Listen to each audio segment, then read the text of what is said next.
If you ask people today what they thought the Metaverse was, a lot of people would probably say it was a Spider-Man movie. But the people who actually follow the space would say it's about gaming. And that's because gaming provides many of the most immersive experiences, and it is the biggest entertainment industry by far. Gaming in the Metaverse is going to span from immersive experiences in fantasy worlds to bringing simple games into our everyday lives through holograms. Maybe you'll play old games in new ways. So, Barcelona, huh? Well, it's not New York, but I like it. New York misses you. What's that? I said, let me put my game face on so I can beat you. Okay. Check. I gotta try another game face next time. Maybe you'll go. Well, gaming is how a lot of people are going to step into the Metaverse for the first time. It already has some of the most fully built out digital goods and the most active creator and developer communities, and major platforms like Epic are working to build out the Metaverse, starting with gaming. For our part, we're heavily investing in building a healthy VR and AR ecosystem, so the game studios can keep building and gaming creators can keep creating. Now, Deb from our studios team is joining me. Deb, do you want to take us through some of the exciting games in the pipeline for Quest? Absolutely. Over the years, we've had the opportunity to work with incredible developers like Vertigo Games, the studio behind fan favorite Arizona Sunshine. I love Arizona Sunshine. That game basically got me and my friends through the first few months of the pandemic. That's awesome. If you enjoyed that, Mark, I think you'll be excited that we're partnering with Vertigo on 5 more great games from Deep Silver and others. We'll share more about this lineup very soon. Nice. What else is coming? Well, the Metaverse is constantly evolving. So one of the most important aspects will be live service games that launch updates and new downloadable content regularly, like Echo VR, Beat Saber, Onward, Pistol Whip, and more. We're focused on this a lot right now, making sure games can build out active communities.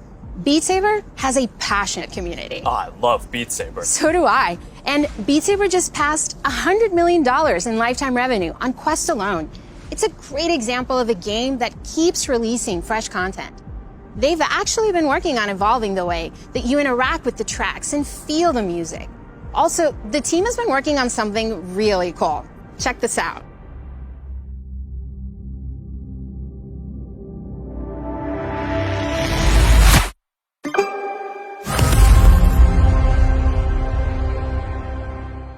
I can't wait to play this. And they keep partnering with incredible artists to release new music packs all the time. Did you play the Billie Eilish music pack last month? Yeah, a little more than I should have. I probably should have been working more on this Metaverse presentation. Well, they have a great lineup of artists for 2022. And there's one more epic surprise before the end of the year. So stay tuned.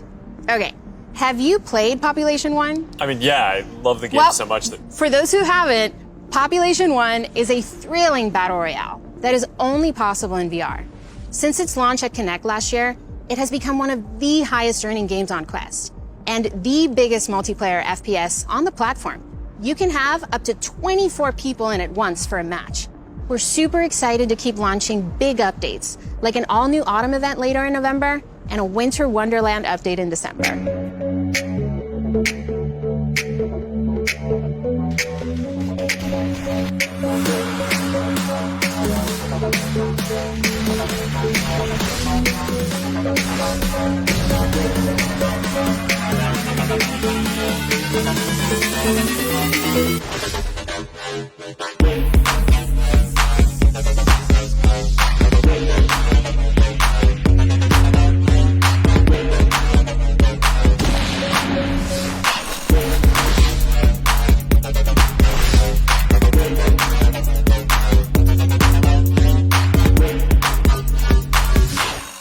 Okay, here's something I know our community has been waiting for. Lay it on us. All right, this is a title from the Warp Frog team.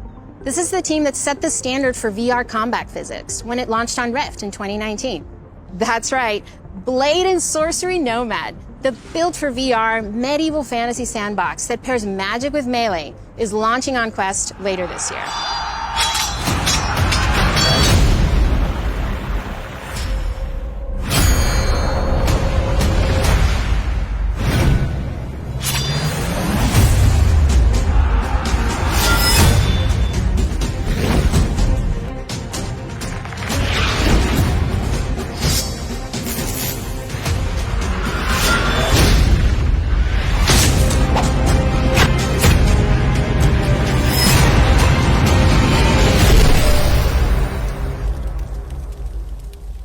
For more gaming updates, look out for the 2022 Oculus Gaming Showcase. It's going to be loaded with news you won't want to miss. But Mark, I believe you have some news for us as well. Yeah, I have to say, it's really impressive to see this lineup come together over the last few years, but there's one project that I'm really looking forward to. Yeah, this is one of the all-time greats, and we've been working for years to bring it to Quest. I'm excited to announce that the Rockstar Games classic Grand Theft Auto San Andreas is in development for Quest 2. This new version of what I think is one of the greatest games ever made will offer players an entirely new way to experience this iconic open world in virtual reality. That's it, Mark. I'm moving to the Metaverse. All right, thanks, Deb. This is going to be amazing. Now, a lot of the most interesting games out there take advantage of how you can move around physically. Being able to look anywhere, move freely, it's just a fundamentally different experience from staring at a screen. This quality of being physically embodied and able to interact with the world and move around inside it, that opens up some completely new experiences that didn't really make sense before on 2D phones or computers. And one example that we are seeing take off is fitness. And speaking of that, I think it's time for my workout.